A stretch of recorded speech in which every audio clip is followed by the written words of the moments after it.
Bapa di surga, Bapa yang kami panggil dan sembah di dalam nama Tuhan Yesus Kristus, saat ini kami datang lagi kepadamu karena kami rindu bersekutu dengan Engkau, kami rindu firman-Mu. Sebab itu, biarlah Engkau yang mengurapi, Engkau yang ada di sini yang mengurapi setiap kami, setiap hamba-Mu yang akan menyampaikan kebenaran-Mu ini, sehingga kebenaran-Mu akan menjadi bagian di dalam hidup kami, menjadi rema dalam hidup kami.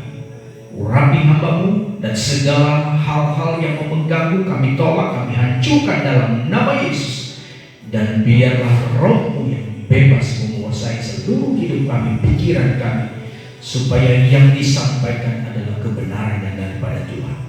Terima kasih Bapa, di dalam nama Tuhan Yesus Kristus hamba berdoa dan bersyukur. Haleluya, haleluya. Amin. Bapak Ibu Saudara sekalian yang dikasihi Tuhan kita Yesus Kristus, dalam kesempatan ini saya mengajak Bapak Ibu Saudara sekalian membaca satu bagian kebenaran firman Tuhan. Dan dalam kebenaran ini kita akan melihat bagaimana kekuatan dan atau kedahsyatan firman Tuhan ini. Mari kita baca di dalam 2 Timotius 3 ayatnya yang ke-16. 2 Timotius 3 ayatnya yang ke-16 bunyinya demikian. Segala tulisan yang diilhamkan Allah memang bermanfaat untuk mengajar, untuk menyatakan kesalahan, untuk memperbaiki kelakuan, dan untuk mendidik orang dalam kebenaran. Perhatikan Bapak Ibu, ayat ini diawali dengan kalimat segala tulisan yang diilhamkan Allah, segala tulisan yang diilhamkan Allah. Menjadi pertanyaan banyak orang, dan mungkin juga termasuk kita sebagai anak-anak Tuhan, tulisan yang mana, tulisan yang bagaimana yang diilhamkan Allah ini? Nah, jawabannya, tulisan yang diilhamkan Allah adalah Alkitab itu sendiri, Alkitab yang kita baca. Alkitab itu sendiri. Karena memang benar Alkitab tidak diturunkan Allah secara langsung dari surga ke bumi atau dari langit ke bumi, tidak diturunkan langsung dari langit ke bumi. Dan tetapi justru dari Alkitab inilah kita mengetahui pribadi Allah sendirilah yang turun ke dunia, turun ke bumi melalui putranya atau anaknya yang namanya Yesus Kristus. Nah, lalu bagaimana dengan kitab itu sehingga disebut atau dikatakan tulisan yang diilhamkan Allah? Nah, disebut tulisan yang diilhamkan Allah karena Allah memakai orang-orang yang dipercayainya dan mengilhamkan mereka untuk menulis kitab ini. Contohnya seperti Nabi Musa dan lain-lain, ada banyak. Nah, bagaimana Musa tahu tentang penciptaan langit dan bumi dan segala isinya, sedangkan Musa hidup ribuan tahun sesudah penciptaan atau jauh sesudah penciptaan? Kalau bukan Allah yang mengilhamkan, artinya dari Kejadian sampai dengan Wahyu benar-benar tulisan yang diilhamkan Allah. Dan lewat tulisan yang diilhamkan Allah ini, kita dinyatakan kesalahan-kesalahan. Karakter atau kelakuan kita diperbaiki dan menuntun kita kepada segala kebenaran. Alkitab ini yang menuntun kita dalam segala kebenaran. Karakter kita mendidik kita dalam kebenaran. Nah, karena dalam Alkitab ini kita banyak menemukan hal-hal atau peristiwa-peristiwa baik yang sudah terjadi dan nanti akan terjadi. Ini merupakan pelajaran penting bagi kita sekarang. Peristiwa atau hal-hal yang ditulis, yang kita baca di dalam Alkitab, itu merupakan pelajaran penting bagi kita sekarang. Nah, untuk membuktikan bahwa benar firman Allah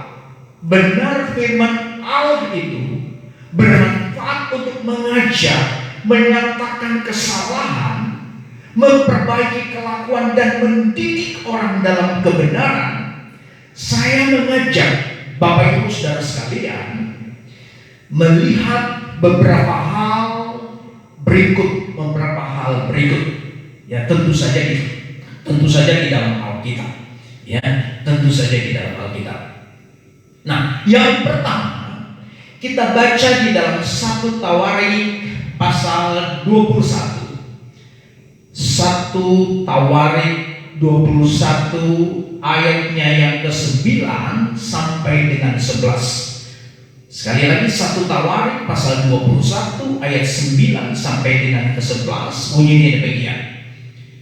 Tetapi berfirmanlah Tuhan kepada Gad pelihat Daud.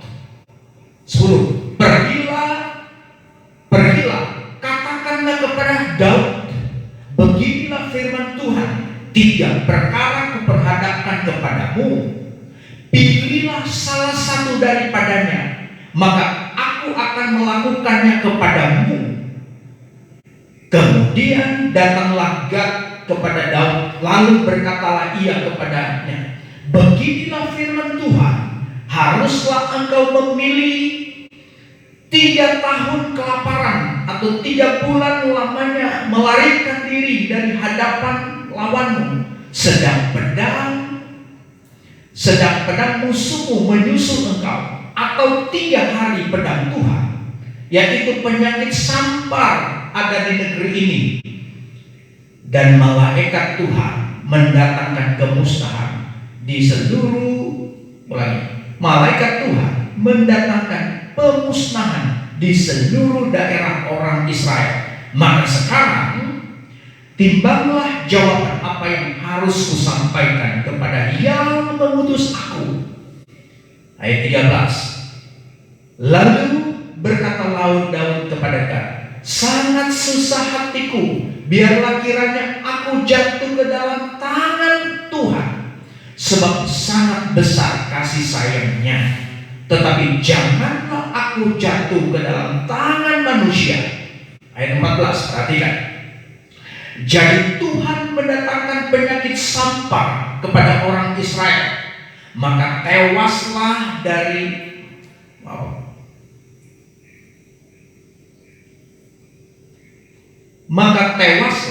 dari orang Israel 70.000 orang. Perhatikan Bapak Ibu,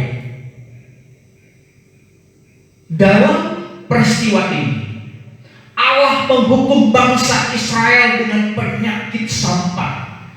Allah menghukum bangsa Israel dengan penyakit sampar. Saya tidak tahu penyakit apa itu, tapi dikatakan dalam Alkitab penyakit sampar, berarti mewabah. Nah, ini karena kesalahan Raja Daud. Nah, apa kesalahan Daud sehingga Allah menghukum Israel, bangsa Israel dengan penyakit sampar? Perhatikan ayatnya yang kita lihat, ayatnya yang ke-1 dari 1 Tawarik pasal 21. Kita lihat ayatnya ke-1 dan ayatnya yang kedua. Dikatakan begini, iblis bangkit melawan orang Israel dan ia membujuk Daud untuk menghitung orang Israel. Ayat 2, lalu berkatalah Daud kepada Yoab dan kepada para pemuka rakyat, pergilah, hitunglah orang Israel dari Betseba sampai dan bawalah hasilnya kepadaku, supaya aku tahu jumlah mereka. Jadi disuruh hitung. Pertanyaannya Bapak Ibu, apa yang salah di sini? Apakah menyuruh menghitung bangsa Israel atau penduduk Israel salah? Saya rasa itu nggak salah. Tetapi kalau nggak salah, kenapa Allah menghukum mereka? Kalau nggak salah, kenapa Allah menghukum mereka? Nah, disinilah kita melihat kemahatauan Allah. Bagi kita, kelihatannya Daud tidak salah, Daud benar. Daud berada di jalan yang betul. Itu menurut manusia, menurut kita. Tetapi bagi Allah, perhatikan, bagi Allah, Daud salah karena Allah mengetahui apa motivasi manusia, apa motivasi Daud menghitung. Kita perhatikan, menghitung nggak salah, tapi Allah mengetahui motivasi Daud. Mungkin juga motivasi Daud menghitung umat Israel, penduduk Israel, ya, untuk kebanggaan pribadi. Itu mungkin, wah, bangsa punya rakyat yang besar, punya rakyat yang banyak, satu kebanggaan. Dan Allah nggak suka seperti ini. Atau mungkin juga motivasi Daud supaya mengetahui jumlah penduduknya, sehingga mungkin mencari keuntungan dari itu. Yang pajaknya mungkin naik, ya, mencari keuntungan, hal seperti ini. Atau mungkin artinya, Bapak Ibu, Allah tahu persis bahwa motivasi Daud melakukan ini, motivasi Daud menyuruh hal ini, itu salah. Motivasi Daud menyuruh menghitung bangsa Israel, penduduk Israel, itu salah. Coba kita perhatikan ayatnya yang ke-7 dari 1 Tawarik tadi. Ayat yang ke-7 dan ayat yang ke-8.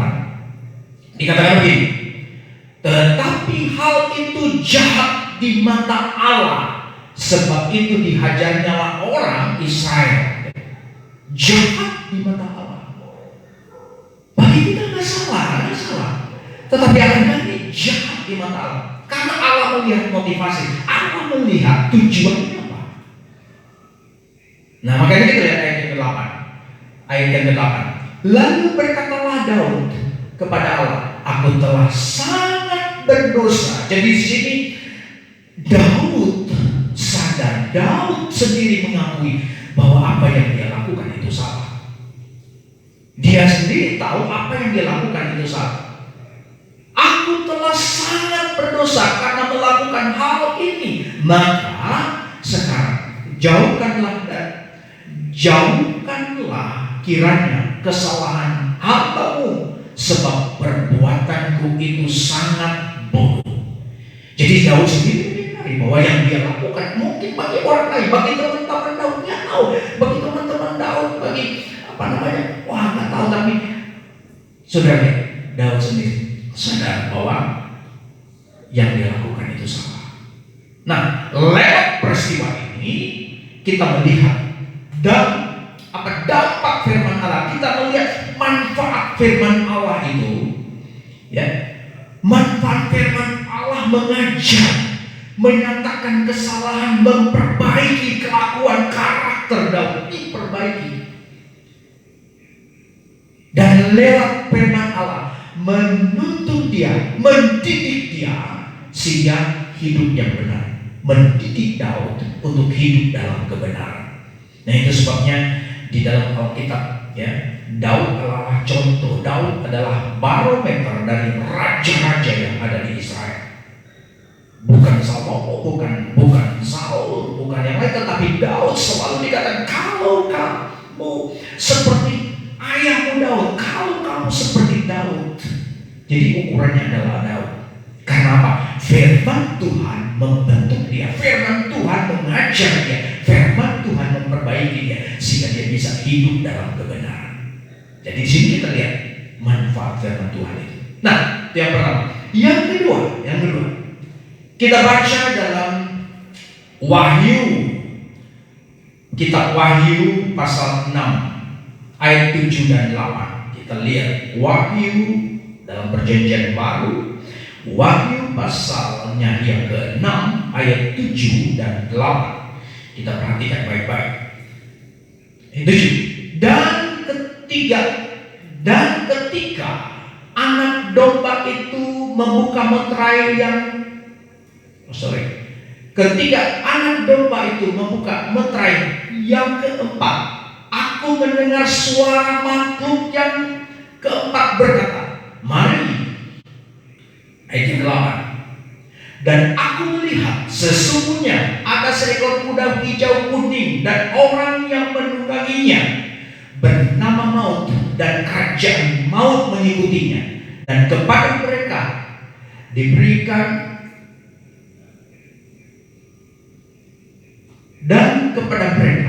diberikan kuasa atas seperempat dari bumi untuk membunuh dengan pedang dan dengan kelaparan dan sampar. Lagi-lagi kita temukan sampar. Ini berbicara penyakit, sampar. Kita ketemukan lagi di sini. Jadi Allah menghukum bumi dan sampar dan dengan binatang-binatang buas yang di bumi. Jadi kita ketemukan lagi bahwa Allah menghukum bumi. Nah, dalam bagian ini kita perhatikan bukan hanya satu bangsa yang dihukum dengan penyakit sampar dan yang lain-lain itu, ya. Tetapi Alkitab di sini mengatakan dalam ayat ini seperempat bumi, itu berarti ada banyak bangsa di situ, ada banyak bangsa. Tadi, ya, kalau bagian pertama tadi Allah menghukum bangsa Israel karena kesalahan satu orang Daud, yang namanya Daud, jadi bangsa Israel dihukum. Tetapi dalam bagian ini Allah menghukum seperempat bumi atas kesalahan. Nah, atas kesalahan dan dosa siapa? Kalau tadi jelas kita tahu bahwa Allah menghukum bangsa Israel karena kesalahan dan dosa yang dilakukan oleh Daud, ya. Tetapi dalam bagian ini Allah menghukum seperempat bumi. Nah, ini pertanyaan, ini dosa dan salah siapa sih? Nah, kalau kita hubungkan dengan peristiwa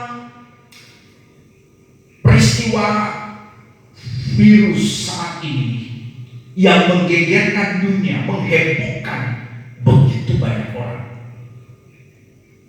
ya, semua heboh, takut, menggegerkan dunia. Dunia dibuat kacau, ekonomi hancur semua, dampak ke semua, ekonomi, pariwisata, semua dampak oleh yang namanya virus corona ini. Nah, sehingga orang mulai saling menyalahkan satu dengan yang lain, ya, sampai bermunculan berita-berita bohong yang membingungkan, membuat cerita-cerita yang tidak bisa dipertanggungjawabkan karena tidak jelas sumbernya dari mana dan tidak bisa membuktikan kebenarannya. Itu bohong berarti. Banyak loh, sudah baca di YouTube, baca di WA, di sosial media, itu berita-berita yang begitu banyak bermunculan. Dan paling banyak di situ bohong. Yang salah di sini Bapak Ibu, saya nggak menuduh siapa-siapa yang salah. Tetapi kalau ini terjadi, kalau peristiwa ini sedang melanda dunia ini, sedang melanda manusia yang ada di, mungkin sudah banyak negara yang terkena. Kalau ini terjadi, kalau ini terjadi, pasti ada sebabnya. Ada sebabnya, ada yang salah. Ada yang salah. Mari renungkan baik-baik. Renungkan baik-baik Bapak Ibu. Dalam kesempatan ini mungkin saudara sedang memperhatikan, tapi saya mengajak saudara merenungkan ini baik-baik. Renungkan yang dalam. Ini ada yang salah apa? Renungkan baik-baik Bapak Ibu. Pertanyakan itu dalam hidup kita, pertanyakan itu dalam hati kita. Kenapa? Why?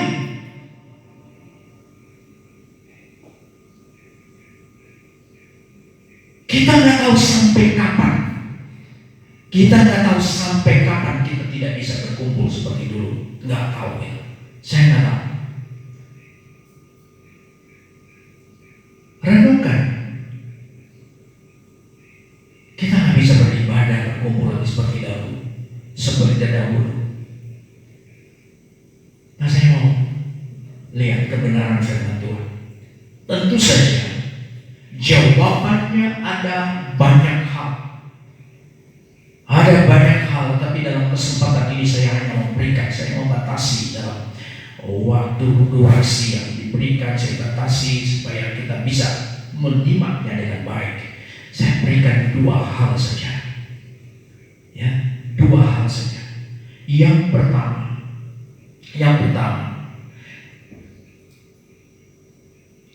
karena Alkitab sedang membuktikan, ini yang pertama. Alkitab sedang membuktikan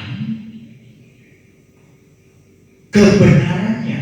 Apa yang dikatakan atau ditulis dalam Alkitab semuanya benar dan sedang digenapi. Artinya benar apa yang dikatakan Alkitab.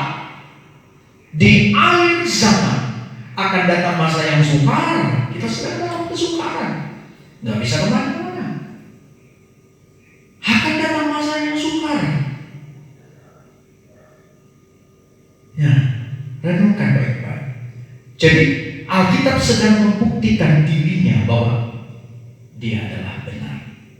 Alkitab sedang membuktikan bahwa apa yang ditulis dalam Alkitab, apa yang diilhamkan Allah, benar-benar itu diilhamkan Allah, sehingga segala sesuatu yang ditulis, segala sesuatu yang dibilang di situ sedang terjadi, sedang digenapi. Nah, coba kita perhatikan kenapa yang dikatakan firman Tuhan dalam ayat yang ke-10. Kita lihat ayat yang ke-9 dari Wahyu tadi. Kita lihat, perhatikan apa yang dikatakan firman Tuhan dalam ayatnya yang ke-9 dan 10 dari Wahyu pasal yang ke-6 tadi. Dikatakan begini. Dan ketika anak domba itu membuka meterai yang kelima, aku melihat di bawah mezbah jiwa-jiwa mereka yang telah dibunuh oleh karena firman Allah dan oleh karena kesaksian yang mereka miliki. Ayat 10. Dan mereka berseru dengan suara nyaring, katanya, berapa lama lagi? Berapa lama lagi?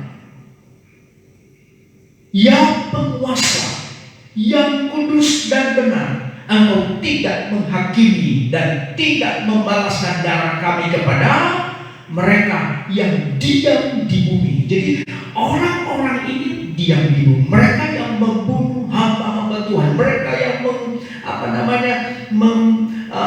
mengejar para saksi-saksi Tuhan sampai mereka mati, sampai mereka dibunuh. Ini orang-orangnya bukan orang dari mana, dari planet mana, tapi Alkitab katakan, dia katakan mereka di bumi. Berapa lama lagi engkau tidak menghukum mereka, tidak menghakimi mereka yang diam di bumi? Nah, ini sangat tragis, Bapak Ibu. Dikatakan di sini banyak jiwa-jiwa,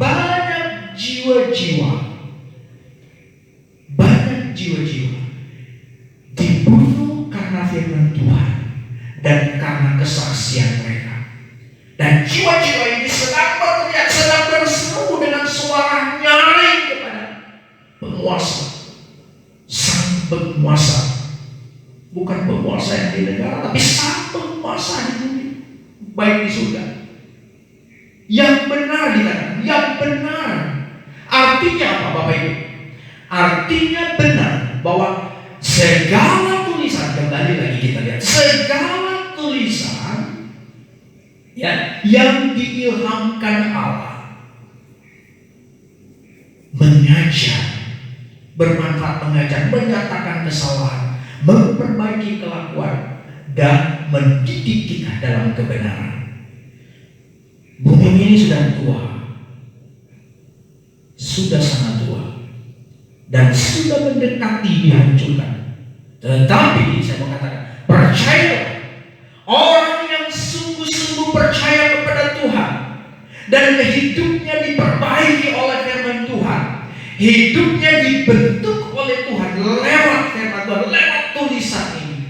Percayalah ya, bahwa orang percaya kepada Yesus Kristus akan berada di dalam langit dan bumi yang sudah diperbaharui, dunia atau langit yang sekarang akan lenyap, tapi langit yang baru akan datang.